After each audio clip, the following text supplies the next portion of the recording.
Welcome to our Weather Impact Report, where we take a look at the top weather stories here in Georgia and around the nation. I'm meteorologist Danielle Moss. We have had a very busy month for the weather, and it's just the halfway point. Last week, many families were in cleanup mode from past storms. We started with people still cleaning up from around the metro from storms that rolled through the week before. Trees and power lines were down, and the off and on storms did not help move the cleanup process along. You're looking at video from Cobb County on Monday. Neighbors tell us that the winds were so high Saturday night that they were listening for tornado sirens. The winds were followed by shaking of the house. They looked outside and saw two very large oak trees laying in their neighbor's yard. Thankfully, no one was home, but it still shook the Dunn family that lives next door. And it was sort of like a rush, sort of like a rush of wind, but then it was like it shook something happened and it shook the whole house. And I thought, oh, I bet one of our oak trees came down. And so I got up and walked around and looked out, and none of our trees were down. And then I looked out the window and saw our neighbor's house, and it was devastated. I just couldn't believe, because the huge tree in the front hit the next huge tree, and it all landed on the house. And I am just so thankful to God that no one was in the house, that no one lives there right now. Nearly 4 weeks after an EF3 tornado hit St. Louis, residents there are still putting the pieces back together. Recent storms only delayed that process and damaged even more. Our sister station in St. Louis has been on the ground, asking tough questions and finding assistance for those in need. One reporter, Annie Krall, talks to residents about the long road to recovery and the efforts from the city. Sad, disgusting, wet. That's how Gail Davis describes her home on Labadee Avenue that's been in her family since 1950. Her daughter, Tiana Smith, spent her Sunday bailing out at least 3 feet of water in her childhood home. What I did was had to bucket it out the window. I call it bucketing. So I had to empty the water out because the tarps didn't hold. 5 on Your Side actually interviewed Davis back in 2021, reacting to cutting police positions. This is what her house looked like before. This is what it looks like now, covered in black mold like fungal wallpaper. It's going through the seams of the house, so it's mildew. Now all of the clothes and the furniture, mildew, so we got to get everything out. But the things we didn't get out, it's damaged, it's warped. So the rain is worse. It makes you have PTSD. Still no electricity and no running water after being marked with a red tag by the city saying it would be unsafe to live in. We were here 2 days after the May 16th tornado came through, but this weekend's storms have made a bad situation even worse. I asked the Lord the other day, I say, Lord, do we need another drop? Can you please hold the rain back until we get our roof fixed? The initial tarps put up by volunteers didn't hold the water back. Are the tarps not working, you basically are saying? No, period, not. Davis and her family have been staying at the Fairfield Inn downtown, provided by the Urban League, but said she wants to be back home, not on vacation. You try to be really strong to get through this thing. I asked the Lord, Lord, give me strength and peace while I go through this storm. And they say there's help out here. Where? Where's my help? St. Louis Mayor Kara Spencer and FEMA officials provided an update on the recovery process from the May tornado on Wednesday, 2 weeks after the St. Louis governor officially submitted documents requesting a major disaster declaration. President Donald Trump approved that request on last Monday. According to a White House official, they are projecting $71 million in relief. That includes $60 million in direct individual aid to impacted people and local government agencies, and another $10 million from an outstanding request after storms hit Missouri in April. The executive action also triggers boots on the ground assistance from the EPA and the Army Corps of Engineers to begin treating and removing asbestos-laden debris from the area. Nearly 2 weeks after an EF2 tornado ripped through Locust Grove, a young man thrown from his bedroom is now one step closer to getting back on his feet. Malachi Cheney left Grady Hospital Wednesday to begin a new chapter in his recovery at Atlanta's famed Shepherd Rehabilitation Center. 11 Live's Cody Alcorn spoke to Malachi's parents, and he has more on this unbelievable story of survival. It's a tremendous change. He looks amazing now compared to what he looked like when they brought him in. May 29th, the Cheney family's lives turned upside down. Very quick, just like that. A tornado ripped 19-year-old Malachi out of his second-story bedroom and threw him hundreds of feet into the air, a story many still can't believe. Yeah, people are like, what? Like, nah, you lying. No, it's true. And he survived it. Malachi doesn't remember the moment he was pulled from his home. He doesn't even remember like that morning when he was out with his dad. Maybe that's a blessing, along with the team of nurses and doctors at Grady. They really saved our son's life. Now he's making strides on the road to recovery. He's been stepping on his own, you know. Started with a walker. He started with a walker, now he's walking on his own. Hey, when I get out of here, y'all the first dudes I'm gonna see, bro. He's finally reconnected with his friends. We gave him his phone and it just lit his face up. He's talking to his friends. And sporting a fresh cut for his next step. Our barber, Kodak from Numi Cuts, cut his hair. A major turnaround from just 13 days ago. He's pepped up to get better. You know, he's anxious now, like, okay, I gotta do this. I call him my superhero now. Cody Alcorn, 11 Alive News. A neighborhood superhero for sure. Well, neighbors near Buffalo continue to clean up after the National Weather Service confirmed an EF1 tornado left a 2-mile path of destruction Monday evening. They say the tornado reached peak winds of 110 miles per hour. Despite the damage, the storm could have been much worse. Our sister station in Buffalo has more. Yeah, guys, people are cleaning up here in Great Valley after that now confirmed EF1 tornado touched down in this area yesterday. I want to give you a look at what this area looks like. We are near Farm Market Road and Sugartown Road. I want you to take a look at this house. We're told people were inside on the second floor when that powerful storm rolled through. I mean, you can see there is no roof on that home anymore. And across the street, when we are talking about debris, it is a similar story. This is the Crowley's yard. They tell us a garage used to be here. You can see that tree just toppled over and all the debris over their yard.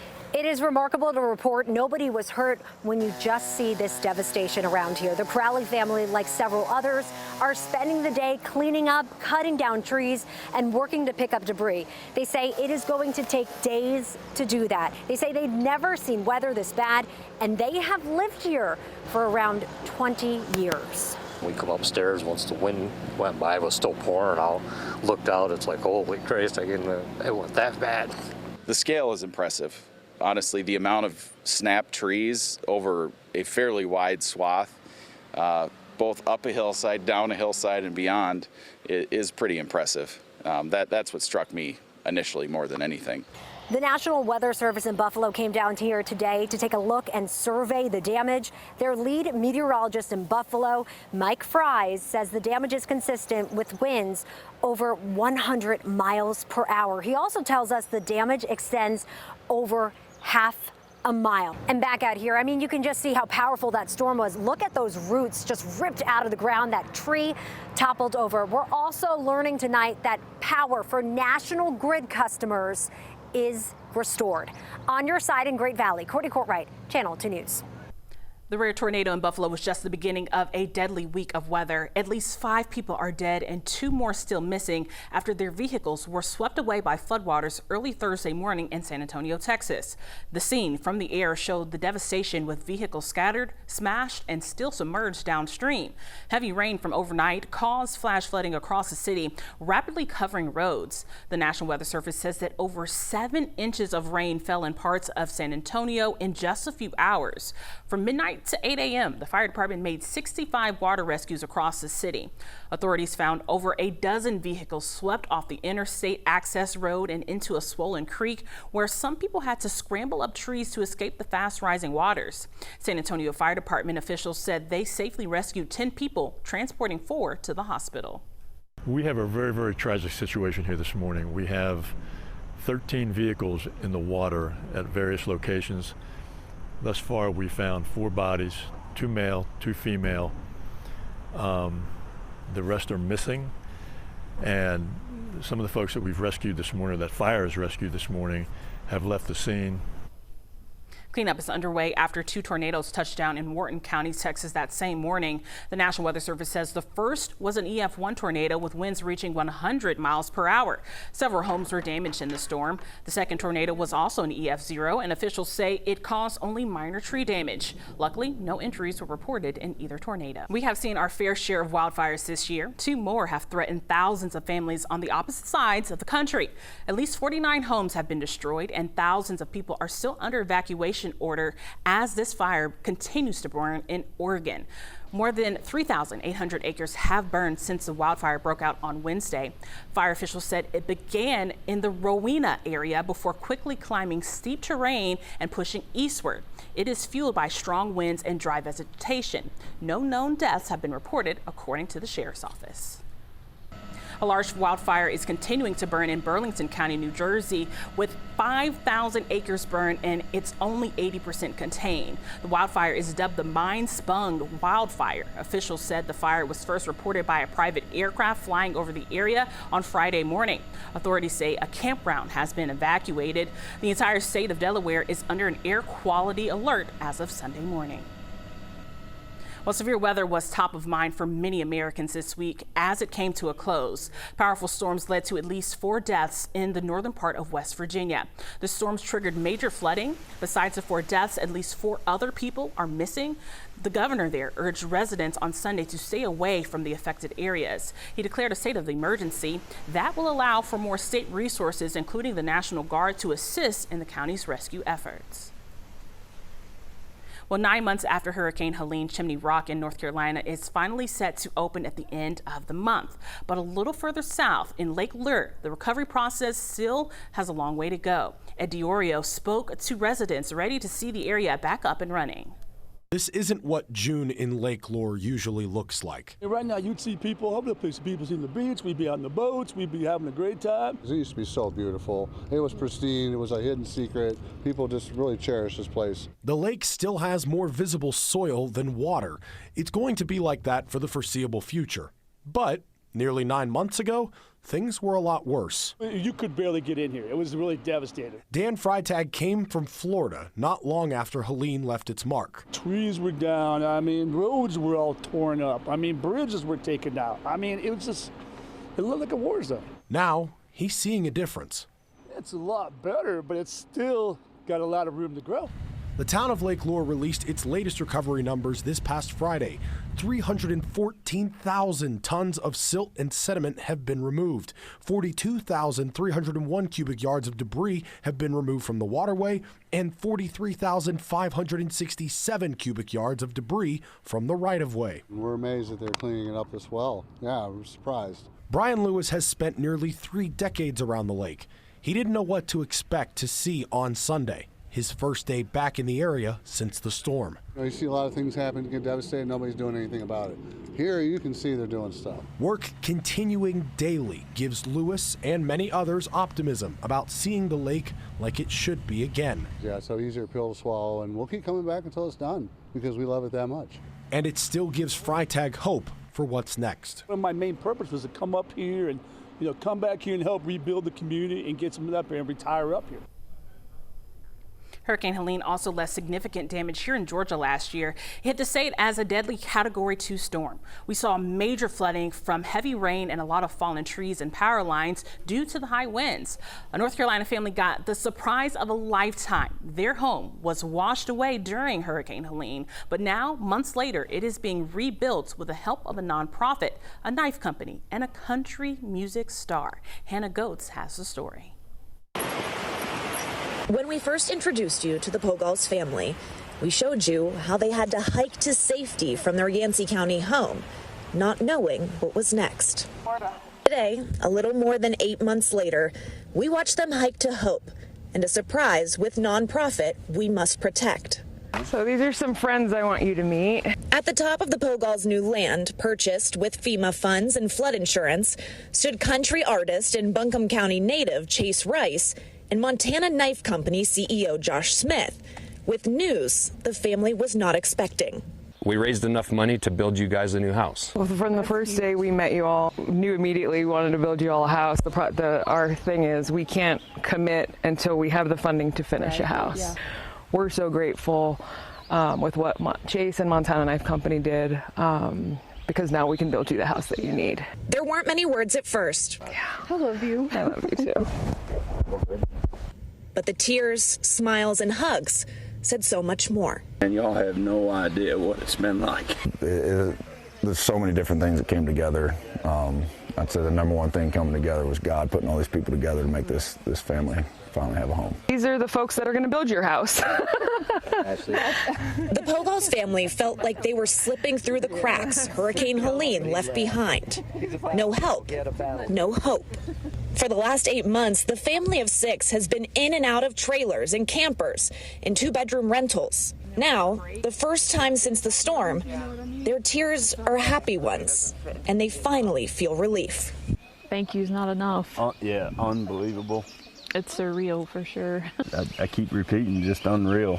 Never thought we would be in this kind of situation to begin with, and now, you know, we got knocked down, but now we're going to be ahead. We Must Protect says it will continue building homes in North Carolina until there are no more left to build or the funding runs out.